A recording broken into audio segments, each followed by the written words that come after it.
ിരിക്കുന്നവനാണോ നൃത്തത്തിലേക്ക് മടങ്ങണം, മടങ്ങിയിട്ട് അവൻ ആ കർമ്മം പൂർത്തിയാക്കണം. റുകൂയിൽ നിന്ന് ഉയരുമ്പോൾ സമി അല്ലാഹു ലിമൻ ഹമിദ എന്നാണ് പറയേണ്ടത്. റുകൂയിൽ നിന്ന് ഉയരുമ്പോൾ സമി അല്ലാഹു ലിമൻ ഹമിദ എന്ന് നാം നേരത്തെ സൂചിപ്പിച്ചു, എങ്കിലും അതിന്റെ സന്ദർഭത്തിൽ പറഞ്ഞെന്ന് മാത്രം.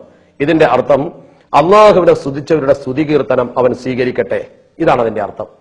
ഇഴ്തിദാലിലെത്തിയ ശേഷം അഥവാ നേരെ നിവർന്നു നിന്നതിന് ശേഷം അവൻ ചൊല്ലേണ്ടത് റബ്ബനാ ലക്കൽ ഹംദു മിൽ അസ്സമാവാതി വമിൽ അൽ അർദ് വമിൽ അമാ ശിഅത മിൻ ഷൈഇൻ ബഅദു. ഞങ്ങളുടെ നാഥ, ആകാശഭൂമികൾ നിറയെയും അവ രണ്ടിനു ശേഷം നീ ഉദ്ദേശിച്ചതെല്ലാം നിറയെയും ഉള്ള സർവസ്തുതിയും നിനക്കാകുന്നു. ഇതാണ് അവൻ പ്രത്യേകം പറയേണ്ടത്. ആകാശഭൂമികളും അതിനുശേഷം അള്ളാഹു ഉദ്ദേശിച്ച ഏതൊക്കെ സ്ഥലമുണ്ടോ അവിടെയൊക്കെ നിറയും വമിൽ അമാ ശിഅത, എല്ലാത്തിലുമുള്ള സ്തുതികളും നിനക്കാണ് പടച്ച തമ്പുരാനെ. അങ്ങനെ ഇഴ്തിദാലിനൊരു പ്രത്യേകതയുണ്ട്. ഇഴ്തിദാൽ കസീറായ ഫർദാണ്, ലഘുവായ ഫർദ്, ദീർഘമില്ലാത്ത. ഒരിക്കലും ഇഴ്തിദാൽ അമിതമായി ദീർഘിപ്പിക്കാൻ പാടില്ല. ഇഴ്തിദാലിൽ അധിക സമയം നിൽക്കാൻ പാടില്ല. ഇഴ്തിദാൽ കുറഞ്ഞ സമയം കൊണ്ട് അവസാനിപ്പിക്കണം. വളരെ ശ്രദ്ധിക്കേണ്ട ഒരു കാര്യമാണത്. അതാണ് നിസ്കാരത്തിന്റെ 6ാമത്തെ ഫർദ് ഇഴ്തിദാൽ, ചെറിയായ ഒരു ഫർദ്. 7ാമത്തെ ഫർദ് 2 സുജൂദ് ചെയ്യലാണ്. 2 സുജൂദ് ചെയ്യൽ. എല്ലാ റക്അത്തിനും 2 സുജൂദ് വേണം. ഒരു സുജൂദ് പോരാ, 2 സുജൂദ്. എങ്ങനെയാണ് സുജൂദ് ചെയ്യേണ്ടത്? ഈ സുജൂദ് ചെയ്യേണ്ട രൂപം, സുജൂദ് ചെയ്യേണ്ടത് എങ്ങനെ വിശദമായി പഠിക്കണം. കാരണം അള്ളാഹുവിന്റെ മുമ്പിൽ ഒരു അടിമ സാഷ്ടാംഗം നമിക്കുന്നതിൽ ഏറ്റവും പ്രധാനപ്പെട്ട ഘടകം സുജൂദാണ്. നിസ്കാരത്തിന് നമ്മൾ സുജൂദ് എന്ന് പലപ്പോഴും പറയാറുണ്ട്. അവ എങ്ങനെയാണ് സുജൂദ് ചെയ്യേണ്ടത്? നിസ്കരിക്കുന്നവൻ ചുവന്ന വസ്തുവിന്മേൽ സുജൂദ് ചെയ്യാൻ പാടില്ല. നിസ്കരിക്കുന്ന ഒരാൾ ചുമന്ന വസ്തു, ഉദാഹരണമായി തൊപ്പിത, ഇവൻ ചുമന്ന ഈ വസ്തുവിന്മേൽ സുജൂദ് ചെയ്താൽ ശരിയാവില്ല. അപ്പൊ എന്ത് വേണം? നിസ്കരിക്കുന്നവൻ ചുമന്ന വസ്തുവിന്മേൽ സുജൂദ് ചെയ്യരുത്. ഉദാഹരണം തലപ്പാവ്. അതുപോലെ തന്നെ ചുമക്കപ്പെട്ടത് എന്നതിൽ അവന്റെ അനക്കം കൊണ്ട് അനങ്ങുന്നതിന്മേലും സുജൂദ് ചെയ്യരുത്. അപ്പൊ അവന്റെ അനക്കം കൊണ്ട് അടങ്ങുന്ന എന്തെങ്കിലും സാധനം ഇപ്പോ കിട്ടിയിട്ടുണ്ട്, അവന്റെ അനക്കം കൊണ്ട് അനങ്ങും, അങ്ങനെ ഒരു സാധനത്തിന്മേലും അവന് സുജൂദ് ചെയ്യാൻ പാടില്ല. ഉദാഹരണമായി തലപ്പാവിന്റെ തെല്ല്, അവൻ അനക്കിയാൽ തലപ്പാവിന്റെ തെല്ല് അനങ്ങും, അതിന്മേൽ സുജൂദ് ചെയ്യാൻ പറ്റില്ല. അവന്റെ ചലനം കൊണ്ട് അത് ചലിക്കും എന്നതാണ് കാരണം. താൻ ചുമന്ന വസ്തുവിൽ തന്റെ ചലനം കൊണ്ട് അനങ്ങാത്ത ഭാഗത്ത് സുജൂദ് ചെയ്യാം. ഇപ്പൊ ഒരാൾ ചുമന്ന വസ്തു, വലിയൊരു നീണ്ട തലപ്പാവ, ഇവൻ തല അനക്കിയാൽ അത് അനങ്ങില്ല, അതിന്റെ തലക്കൽ വേണമെങ്കിൽ അവന് സുജൂദ് ചെയ്യാം. നീണ്ട മുണ്ടിന്റെ അറ്റം ഉദാഹരണം. തന്റെ ചലനം മൂലം ചലിക്കുന്ന കട്ടിലും മറ്റും സുജൂദ് ചെയ്യാൻ ഉപയോഗിക്കാവുന്നതാണ്. അപ്പൊ നമ്മുടെ ഒരു കട്ടിലിന്മേൽ നിസ്കരിക്കുന്നു, നമ്മൾ ചലിച്ചാൽ കട്ടിൽ ചലിക്കും, എന്നാലും അതിന്മേൽ സുജൂദ് ചെയ്യാൻ കുഴപ്പമില്ല. തലപ്പാവിന്റെ തെല്ല് അതുപോലെയല്ല. നെറ്റിയുടെ അല്പഭാഗം നഗ്നമായ നിലയിൽ സുജൂദിന്റെ സ്ഥാനത്തോട് ചേരണം. അതാണ് സുജൂദിലെ പ്രധാന നിബന്ധന.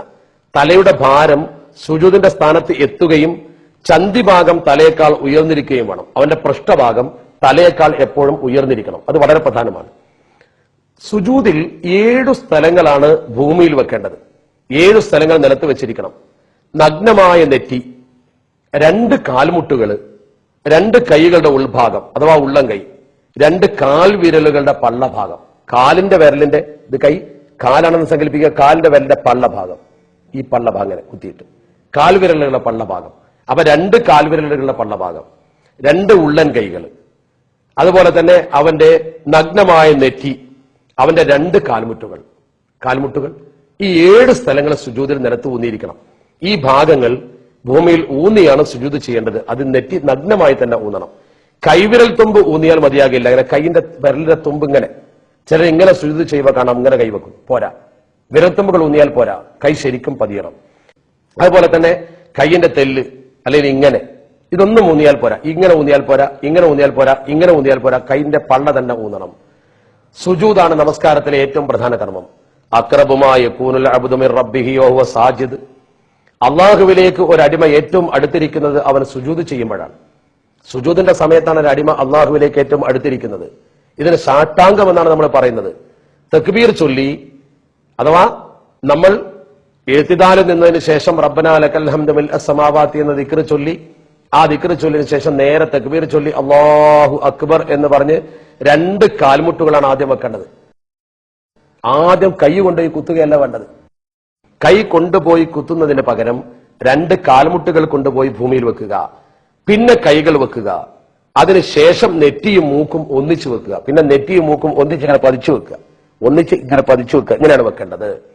മുട്ടിൻകാലുകൾ 1 ചാൺ അകലത്തിൽ വിടർത്തി വെക്കല്. മുട്ടിൻകാല് വെക്കേണ്ടത് 1 ചാണെങ്കിലും അകലത്തിൽ വിടർത്തി വെക്കണം. അതുപോലെ തന്നെ മുഴങ്കൈകളെ ഭൂമി വിട്ട് ഉയർത്തി പിടിക്കുക. മുഴങ്കൈ ഇത് ഭൂമി വിട്ട് ഉയർത്തിപ്പിടിക്കുക. ഇങ്ങനെ പതിച്ചു വെക്കുന്നതിന് പകരം സുജൂദിൽ കിടക്കുമ്പോൾ ഈ കൈയുടെ ഈ ഭാഗം, മുഴങ്കൈ ഭാഗം ഭൂമിയെ വിട്ട് ഉയർത്തിപ്പിടിക്കുക. വിരലുകൾ നിവർത്തിയും വിടർത്താതെയും, വിരലുകൾ നിവർത്തി എന്നാ വിടർത്താതെ നിവർത്തി.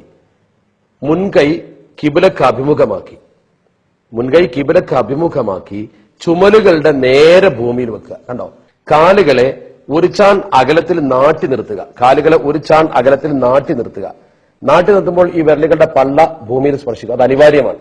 ഇന്ന് പലരും സുജൂദ് ചെയ്യുമ്പോൾ വിരൽ ഇങ്ങനെയാണ് വെക്കാറുള്ളത്. ചിലര് ഇത് ശ്രദ്ധിക്കാറില്ല. അധികം ആളുകൾക്കും അബദ്ധം പറ്റുന്ന ഒരു ഭാഗമാണ് സുജൂദിലെ കാലുകൾ. നിങ്ങളൊരു പള്ളിയിൽ കയറി നോക്കൂ. സുജൂദ് ചെയ്യുന്ന ബഹുഭൂരിപക്ഷം ആളുകളെ ശ്രദ്ധിച്ചാലും കാൽവിരലുകളുടെ പള്ള ഭൂമിയിൽ ഊന്നുക എന്ന ആ നിബന്ധന, 7 സ്ഥലങ്ങൾ ഭൂമിയിൽ ഊന്നണമെന്ന് പറഞ്ഞതിൽ ഈ ഭാഗം ഊന്നാതെയുള്ള സുജൂദ് നിഷ്ഫലമാണെന്ന കാര്യം വളരെ ഗൗരവത്തോടെ മനസ്സിലാക്കിയിരിക്കണം. അതുകൊണ്ട് കാലുകളെ ഒരു ചാൺ അകലത്തിൽ നാട്ടി നിർത്തൽ, അവയുടെ വിരലുകളെ കിബിലക്ക് മുന്നിടിക്കൽ, ഈ വിരലുകളെ കിബിലക്ക് മുന്നിടിക്കുക. ഇങ്ങനെ കുത്തുമ്പോൾ വിരല് കിബിലക്ക് മുന്നിടും. അതൊരു സുന്നത്തേ ഉള്ളൂ. ഈ പള്ള തട്ടലാണ് പ്രധാനം. എന്നിവ സുജൂദിന്റെ പൂർണ്ണ രൂപവും സുന്നത്ത്. ഈ പറഞ്ഞ കാര്യങ്ങൾ, ഞാൻ ഈ വിശദീകരിച്ച കാര്യങ്ങൾ സുജൂദിന്റെ പൂർണ്ണ രൂപവും അതിന്റെ സുന്നത്തുമാണ്. കാൽമുട്ടുകൾ ഒഴികെയുള്ളതിൽ, കാൽമുട്ടുകൾ സുജൂദിൽ വെക്കുന്ന 7 സ്ഥലങ്ങളിൽ കാൽമുട്ടുകൾ ഒഴികെയുള്ള ഭാഗത്ത് കൈ, കാല് എന്നിവയിൽ നിന്ന് നിലത്ത് വെക്കുന്ന ഭാഗം എന്നർത്ഥം. കൈ, കാല് എന്നിവയിൽ നിലത്ത് വെക്കുന്ന ഭാഗം, ആ ഭാഗത്ത് മറയില്ലാതിരിക്കൽ സുന്നത്താണ്. കാൽമുട്ടിൽ എന്തായാലും മറയുണ്ടാവും. കൈകള് അതുപോലെ കാല്, അതിൽ മറയില്ലാതിരിക്കലാണ് സുന്നത്ത്. എന്നാൽ സോക്സ് ധരിച്ച് അതുപോലെ തന്നെ കയ്യിൽ എന്തെങ്കിലും ധരിച്ച് നമ്മൾ സുജൂദ് ചെയ്താലും ശരിയാകും. ഇല്ലാതിരിക്കൽ സുന്നത്താണ്. അതേസമയം നെറ്റിയിൽ മറയില്ലാതിരിക്കൽ നിർബന്ധമാണ്. 7 സ്ഥലങ്ങളിൽ നെറ്റിയിൽ മറയില്ലാതിരിക്കൽ നിർബന്ധം. കൈകളിലും കാലുകളെ ആ വിരലുകളിലും മറയില്ലാതിരിക്കൽ സുന്നത്ത്. മുട്ടിൽ മറയുണ്ടാവും. അത് ഔറത്തിന്റെ ഭാഗമായതുകൊണ്ട് അത് ഒരിക്കലും മറയില്ലാതെ വരില്ല. ഇനി പുരുഷന്മാരാണ് സുജൂദ് ചെയ്യുന്നതെങ്കിൽ വയറിനെ തുടകളിൽ ചേർക്കാതെ, വയറ് തുടയോട് അടുപ്പിച്ച് നിർത്താതെ പ്രത്യേകം അവൻ കൈകളെ പാർശ്വകളിൽ നിന്ന് അകറ്റിയാണ് വെക്കേണ്ടത്. കൈകളെ പാർശ്വകളിൽ നിന്ന് അല്പം അകറ്റി എന്ന് പറഞ്ഞാൽ ഈ കൈകളെ ഇങ്ങനെ ചേർത്തി പിടിച്ചുകൊണ്ടല്ല ചെയ്യേണ്ടത്, കൈകളൊന്ന് അകറ്റി നിർത്തിയിട്ട്. അപ്പൊ പുരുഷന്മാർ വയറിനെ തുടകളിൽ ചേർക്കാതെ കൈകളെ പാർശ്വങ്ങളിൽ നിന്ന് അകറ്റിയുമാണ് വെക്കേണ്ടത്. സ്ത്രീകളാണെങ്കിലോ ഇതിന് നേരെ വിരുദ്ധമായി വയറിനെ തുടയോട് ചേർത്ത് കൈകളെ പാർശ്വങ്ങളോട് അടുപ്പിച്ച് പിടിച്ചുകൊണ്ടാണ് ചെയ്യേണ്ടത്. സ്ത്രീകൾ ചേർത്ത് വെക്കണം, പുരുഷന്മാർ അകറ്റി വെക്കണം. ഇങ്ങനെ സുജൂദിൽ കിടക്കുമ്പോൾ, ഇതാണ് സുജൂദിന്റെ പൂർണ്ണമായ രൂപം. ഇങ്ങനെ സുജൂദിൽ കിടക്കുമ്പോൾ, ഇരുന്ന് നമസ്കരിക്കുന്നവനാണെങ്കിലും ഈ സുജൂദ് ചെയ്യാവുന്നതാണല്ലോ. ഇങ്ങനെ സുജൂദിൽ കിടക്കുമ്പോൾ സുബ്ഹാന റബ്ബിയൽ അഅ്ലാ വബിഹംദിഹി, അത്യുന്നതനായ എന്റെ രക്ഷിതാവിനെ സ്തുതിക്കുന്നതോടൊപ്പം അവന്റെ പരിശുദ്ധിയെ ഞാൻ വാഴ്ത്തുന്നു എന്ന് 3 തവണ ചൊല്ലൽ സുന്നത്തുണ്ട്. സുജൂദിൽ കിടന്നുകൊണ്ട് 3 തവണ ഈ ദിക്ർ ചൊല്ലുക. സുബ്ഹാന റബ്ബിയൽ അഅ്ലാ വബിഹംദിഹി, അത് 3 തവണ ചൊല്ലുക. ഇതോടുകൂടി നിസ്കാരത്തിന്റെ 7ാമത്തെ ഫർദ് നാം വ്യക്തമായി മനസ്സിലാക്കി. ഇനി 8ാമത്തെ ഫർദ്. നിസ്കാരത്തിന്റെ 8ാമത്തെ ഫർദ് 2 സുജൂദുകൾക്കിടയിലെ ഇരുത്തം നിർവഹിക്കലാണ്. ഇപ്പോൾ നാം ഒരു സുജൂദിലെത്തി, റുക്കൂഴ് കഴിഞ്ഞു, എഴുത്തിദാല് കഴിഞ്ഞ് സുജൂദിലെത്തി, സുജൂദിലെ ദിക്ർ 3 തവണ ചൊല്ലി. ഇനി അടുത്ത സുജൂദിന് മുമ്പായി ഒരു ഇരുത്തമുണ്ട്, എഴുന്നേറ്റിരിക്കൽ. ആ ഇരുത്തം, ഇതാണ് നിസ്കാരത്തിന്റെ 8ാമത്തെ ഫർദ്. ഇരുത്തത്തിനായി തല ഉയർത്തുമ്പോൾ ഈ ഇരുത്തമല്ലാത്ത മറ്റൊന്നും ഉദ്ദേശിക്കാൻ പാടില്ല. ഒരു ഇടജന്തു പോകുന്നത് കണ്ട് പെട്ടെന്ന് തലപൊക്കി, അത് പറ്റില്ല. വീണ്ടും സുജൂദ് ചെയ്തതിനു ശേഷമാണ് ഈ കർമ്മം നിർവഹിക്കാൻ. സുജൂദിനിടയിലെ ഇരുത്തവും എഴുത്തിദാലും ദീർഘിപ്പിക്കാൻ പാടില്ലാത്ത പ്രവർത്തനങ്ങളാണ്. നേരത്തെ പറഞ്ഞല്ലോ എഴുത്തിദാൽ ദീർഘിപ്പിക്കരുത് എന്നതുപോലെ സുജൂദിനിടയിലുള്ള ഈ ഇരുത്തവും ദീർഘിപ്പിക്കാൻ പാടില്ല. അത് ദൈർഘ്യം കുറച്ച് ചെയ്യേണ്ടതാണ്. 2 സുജൂദിന്റെ ഇടയിലും ആദ്യത്തെ അത്തഹിയാത്തിലും സഹുവിന്റെ സുജൂദ് ചെയ്യാനുള്ളപ്പോൾ ഒടുവിലത്തെ അത്തഹിയാത്തിലും ഇഫ്തിറാഷിന്റെ ഇരുത്തമാണ് സുന്നത്ത്. എന്താണ് ഇഫ്തിറാഷിന്റെ ഇരുത്തം, എന്താണ് തവറുക്കിന്റെ ഇരുത്തം? ഇങ്ങനെ 2 ഇരുത്തമാണ് നിസ്കാരത്തിലുള്ളത്. അത് പിന്നീട് വിശദമായി പറയാം. അപ്പൊ 2 സുജൂദിന്റെ ഇടയിലുള്ള ആ ഇരുത്തത്തിൽ നാം ഇരിക്കേണ്ടത് ഇഫ്തിറാഷിന്റെ ഇരുത്തമാണ്. ഇതെങ്ങനെയാണ്? ഇടത് കാൽപാദം ഭൂമിയിൽ പരത്തിവെച്ച്, ഇടത്തെ കാലിന്റെ പാദം ഭൂമിയിൽ പരത്തി വെക്കുക. ഇടതു കാൽപാദം ഭൂമിയിൽ പരത്തിവെച്ച് അതിന്മേൽ ഇരുന്ന് വലതുകാൽ നാട്ടി നിർത്തുന്ന രീതിയാണ് ഇഫ്തിറാഷിന്റെ ഇരുത്തം. ഈ ഇരുത്തത്തിൽ മുൻകൈകൾ 2 വിരലുകൾ നിവർത്തി അവയുടെ തലകൾ കാൽമുട്ടുകളോട് സമാന്തരമാകുന്ന വിധം മുട്ടിൻകാലുകളുടെ സമീപത്തായി തുടകളിലാണ് വെക്കേണ്ടത്. കൈകൾ ഇങ്ങനെ നിർത്തിപ്പിടിച്ച് വിരലുകൾ മുട്ടിനോട് സമാന്തരമാകുന്ന വിധത്തിൽ തുടകളിൽ ഇങ്ങനെ വെക്കണം. ആ ഇരുത്തത്തിൽ ഇഫ്തിറാഷിന്റെ ഇരുത്തം. ഇടതുകാലിങ്ങനെ പരത്തി വെച്ച് അതിന്മേൽ ഇരുന്ന് വലതുകാലിങ്ങനെ നാട്ടി നിർത്തുക.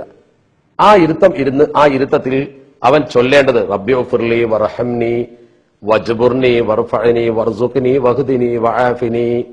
ഈ ദിക്ർ 2 സുജൂദുകൾക്കിടയിലുള്ള ഇരുത്തത്തിൽ വേഗത്തിൽ ചൊല്ലണം.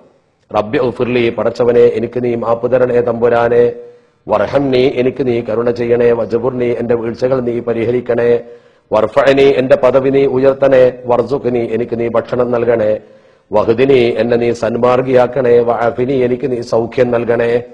ഈ ദിക്ർ ചൊല്ലുക. ഇത് ചൊല്ലിക്കഴിഞ്ഞതിന് ശേഷം 1ാമത്തെ സുജൂദ് എങ്ങനെയാണോ ചെയ്തത് അതേ നിബന്ധനകൾ പാലിച്ചുകൊണ്ട് അതേ 7 അവയവങ്ങൾ ഭൂമിയിൽ വെച്ചുകൊണ്ട് അതേപോലെ തന്നെ 2ാമത്തെ സുജൂദ് കൂടി ചെയ്യുക.